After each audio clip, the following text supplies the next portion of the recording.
Up next on The Reveal. 911. 4 years ago, a frantic call for help launched an 11 Alive investigation, exposing failures in the nation's 911 emergency system. We're at Douglas High School, and I think there's a shooter. Hello? Today, many of those same failures still exist. At that very moment, that these dispatchers aren't even understanding what each other is saying. People are being shot. People were being killed. Exclusive video of school bus drivers violating the laws designed to protect their precious cargo. How do you expect other people to do what you're not doing? A 2-month investigation prompts changes to a popular department store's pricing app. I was buying an epilator, and it was $99.99 in the store. The Reveal begins now with investigator Faith Abube and Brendan Keefe. Welcome to The Reveal, an investigative show where news is made. 4 years ago, we first revealed stunning weaknesses in the nation's emergency response system. Today, advancements make it easier for dispatchers to locate cell phones during an emergency. But still, all 911 calls are routed by the tower's location, not the caller's location. Transfers and delays are still costing lives. I think we got shots fired. Possible shots fired, 1200 building. Attention all units, possible shots fired at 5901 Pine Island Road at Stoneman Douglas High School. 34 students and teachers were shot before the first officer made entry. The gunman already long gone. Tango 2, I hear shots fired by the football field. Shots fired by the football field. Shots fired by the football field. What you see here turned out to be useless. The deeply flawed response contributed to 17 deaths according to a state commission. But the failures began before any officers were even dispatched. Back to that very first call to 911, picked up by a cell tower across the street in the next city. 911, what's your emergency? Hello, we're at Douglas High School, and I think there's a shooter. Hello? You still there? The caller, under fire, hung up. Talk to me, please. The 911 call was answered one city over in Coral Springs, but Parkland relies on Broward County Sheriff's deputies, so the Coral Springs dispatcher transferred the call to Broward 911. 911, what is your emergency? Yes, I just got a call from Douglas High School. A female on the line advised that they believe there's a shooter at the school. Okay, at Douglas High School in what city? At that very moment, that these dispatchers aren't even understanding what each other is saying. People are being shot. People were being killed. And it's secondhand information from a student? A female called in. It sounded like possible shots in the background. Okay. I think I heard 5 or 6 in 2 different bursts. Nearly a minute passes before the Broward dispatcher realizes she's talking with another dispatcher in a different 911 center. And you're calling from where? I'm from Coral Springs. This was the most preventable tragedy ever. Max Schachter's 14-year-old son Alex was murdered during the dispatcher's confusion on that first transferred 911 call. Had you even ever thought of 911 or any of these issues before? No, I mean, nobody thinks about it. They think that if you dial 911, you're going to get the police and they're going to come help you. And nobody ever thinks that you're going to have to tell your story to one operator, then they're going to have to transfer you to a different operator. It's just ridiculous. Because of the need to transfer that first 911 call to another dispatch center, the first law enforcement officers weren't notified for at least 69 seconds. By that time, Nicholas Cruz had shot all 24 victims on the first floor and was headed upstairs to shoot more. Okay. Is the door locked? Okay. Are they getting closer to you? Yeah. So, it wouldn't have saved my little boy, even if it would have been a perfect scenario, because Alex, unfortunately, was the warning shot for the kids on the second floor to run and hide. Alex was one of the first little boys that was murdered. Okay, does anyone have an address to where I'm sending the police to? You don't have the address for the high school? Hold on one moment, just a moment. There was a school shooting over at Stoneman and Douglas. Stoneman and Douglas? Yeah. What's the name of the school? In what city? Parkland. Parkland what? Parkland, Stoneman, Douglas. And you said the school is located on Parkland and Douglas? Stoneman, Douglas High School. Coral Springs received at least 130 911 calls about the shooting. It was in the hallway. They were shooting into my classroom. And tried to transfer 4 callers from the Parkland High School to Broward. Yes, this is Coral Springs with the transfer. This person's advising at the shooter at Douglas and Parkland. The shooter is in the north parking lot. Okay. Sir, go ahead for BSO. Okay. Hello. Excuse me. Hello.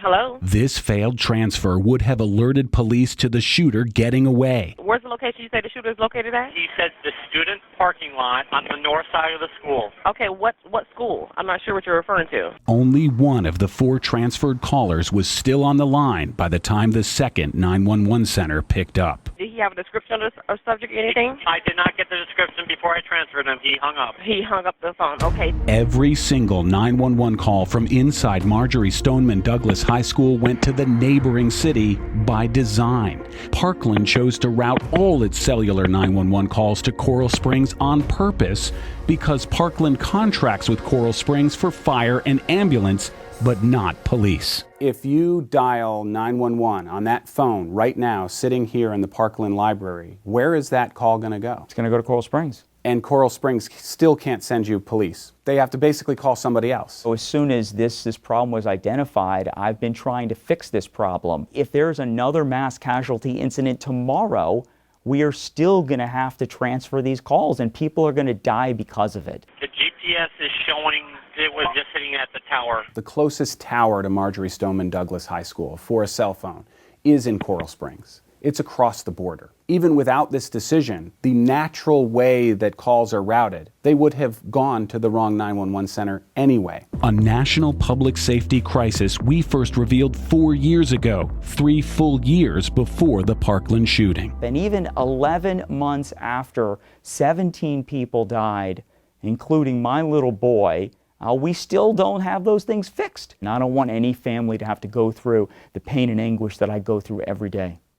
So what about Coral Springs? Couldn't they have sent their own police force to help during that shooting? Yeah, they actually did end up sending their police into Parkland, but not in those first crucial minutes where it really would have made a difference. In fact, virtually every South Florida police department responded to the shooting. But in those first crucial minutes when lives were on the line, they followed their standard operating procedure and simply transferred the calls to Broward County. And of course, that delayed the emergency response. Coming up on The Reveal, they're carrying our most precious cargo. So why are these school bus drivers being so reckless? That's crazy. They shouldn't be a bus driver ever again. If they're doing that, what else do they do? What other risks do they take with those children on their buses? If you have a news tip or a comment on one of our investigations, email us at thereveal@11alive.com. Welcome back to The Reveal. You expect school bus drivers to know the rules of the road better than the average driver. After all, they have the lives of busloads of school kids in their hands every day. But our investigation has uncovered dozens of instances where school bus drivers were caught on camera breaking the law and putting your kids' lives at risk. The first thing I saw was her laying there. She was laying in the middle of the road. Coweta County 911 Operator 30, where's your emergency? It's my daughter. Her right leg was bent backwards. It looks like her leg's broken. There's a head injury. Her face, it was swollen so bad. It was just unbelievable. It was beyond recognition. Nicole Cochran ran out of her house to find her 6-year-old daughter lying in the street. I didn't know what was going on and my brain couldn't process it. We stopped, my stop sign was out. A police investigation has since revealed Lulu and her sister were getting off the school bus in front of their home. Out of nowhere, Gloria Blevins sped past the stopped school bus in a Hummer truck. Oh my God! She ignored the flashing red lights, the stop arm, and plowed right into the 6-year-old girl. We're seeing more than 100 violations of everyday motorists passing buses and putting children at risk. Bernard Watson is the spokesperson for Gwinnett County Schools. The district installed 300 stop arm cameras on its buses in 2015 to catch and deter drivers from passing stopped school buses. But what those cameras have also caught are videos similar to these. School bus drivers themselves breaking the law. Our investigation found more than 40 instances where Gwinnett County school bus drivers were fined for illegally passing another stopped school bus. How can you say safety is paramount in Gwinnett County when you have school bus drivers, the ones who parents are trusting with their kids, violating the law, putting these kids' lives in danger? We're talking about 41 instances of a bus driver not obeying the law. Not to say it's okay, but we want to put this in perspective. We acknowledge that some of our drivers made poor decisions, but we don't want to let their poor decisions tarnish the reputation of the overwhelming majority of our bus drivers who do a good job every single day. Gwinnett County isn't alone. We also uncovered stop arm violations in 10 other Metro Atlanta school districts. In all, from May 1st, 2014 to January 1st, 2019, there are more than 100 times where Metro Atlanta school bus drivers saw another school bus loading and unloading kids and decided to keep going illegally. You of all people should know that's a no-no. How do you expect other people to do what you're not doing? All of Gwinnett County's 41 bus drivers who violated the law were fired. But we found not all school districts treat the bus driver violations the same. Some simply suspended the drivers for a few days, made them pay the violation fine, take a defensive driving course, and then put them right back behind the wheel. That's crazy. They shouldn't be a bus driver ever again. There are many more videos of school bus drivers on taxpayer dime illegally passing other stopped school buses. But both Atlanta Public Schools and Gwinnett County refuse to let us see the videos involving their drivers. Why won't you let us see the videos? Well, what are you talking about? Here are the letters from the Gwinnett County Schools attorney and APS saying the video and any recorded images will not be provided to us, both citing the same state law that gave other school districts the discretion to give us their videos. So why, in the name of transparency, won't Gwinnett County let us see these videos? Well, Faith, I'm not an attorney, so I can't comment on that. As a district representative, do you think the public needs to see these videos? Well, some of this video has been shown. Correct, but they were not buses passing other stopped buses. Again, I don't feel comfortable talking about this. Go get Kayla and Lulu. Back at the Cochran household, the morning and afternoon routines have changed. I need you in the back, please. The mother of 7 has taken the safety of her kids' travel to and from school back into her own hands. Did you guys have a good day today? Yeah, Mom. You did. I didn't want them to ride the bus again. I just feel safer that they're with me. I mean, it takes a good an hour and a half out of my day, but I don't mind. Faith, does this mean that Gwinnett bus drivers are violating the law more often than in other districts? Not necessarily. Based on the data that we have, what we can say is Gwinnett County has more bus arm cameras, which means that their bus drivers are being caught more often than other districts. It's striking how differently each district handles discipline of its drivers. Yeah, and APS and Cobb County refuse to tell us exactly how they discipline those drivers. So at this time, for all we know, those drivers were back behind the wheel, driving your kids to school every day after breaking the law. Up next on The Reveal, exposing the parking lot price switch.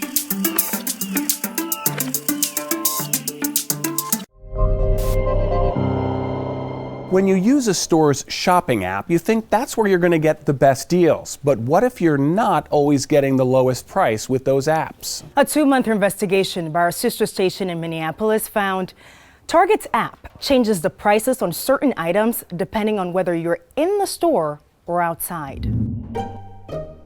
I've always liked Target.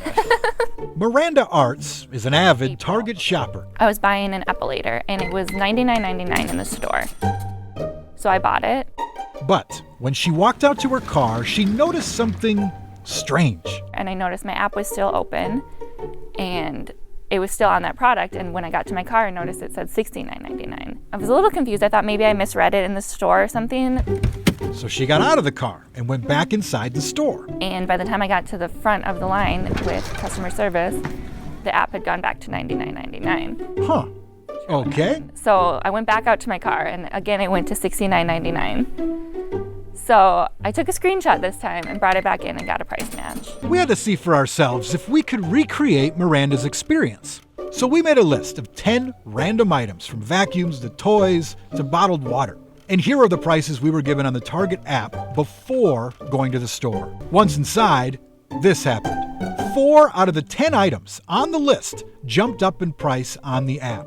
This watch band went up $2. This Shark vacuum, $40. The Graco car seat, $72. The Dyson, $148 more expensive on the app inside the store. Our list of 10 items was a total of $262 cheaper in the parking lot. Actually, way in the back of the parking lot. As we left the store, we wanted to see the prices switch in real time and find the exact spot where that happens. And if you pay close attention to the $351.99 there on the app, you'll see, boom, like a magic trick. It changes hundreds of feet away from the store. We asked Target to explain what was happening, and here's what they said in an emailed response. Quote, "The Target app shows in-store pricing while in-store and online pricing while on the go. If a guest finds any item for a lower price across any of the ways they can shop Target, we'll price match it," end quote. George John, University of Minnesota marketing professor, believes there's a little more going on than that. What is happening in this instance? That particular experiment reveals so many interesting facts about our retail environment. Somebody at Target programmed in an algorithm which says someone who's 50 feet within the store is willing to pay more. The most reasonable explanation is that you've just revealed your commitment to buying the product. You're in the store or you're in the parking lot. If you're further away, you haven't quite committed, so I'm going to give you a juicier deal. That's why the price went up when you got closer to the store. Once you're in the store, I've got you, and I'm going to try and maximize your market basket. So how does Target know when you're inside the store? Well, when you download the Target app, it asks if it can access your location. This allows you to see stores near you, and when you're inside a store, it'll show you where to go for specific items and deals. Once inside, one might understand that prices differ from in-store to online. But in this case, for example, the Dyson, when you scan the product in-store thinking the app will show you the best deal, the app says there are no deals. What the app does not tell you is by simply switching over to Target.com, you could save $150. But even when you try that, you have to be mindful. Let me explain. Let's say you want to buy this phone case right here. In store, it's listed for $19.99, but I want to check online to see if it's cheaper. So I Googled it. And in fact, on Target.com, it's $14.99. But when I click on that product, my phone automatically kicks me over to the app where it shows me the in-store price, $5 more. You should meet the expectations of the customer. If the customer believes that they're getting an in-store price, say it's the in-store price. Their expectation is that, hey, I've given you all my credit card information and all the information about my prior purchases to become a registered member on the app.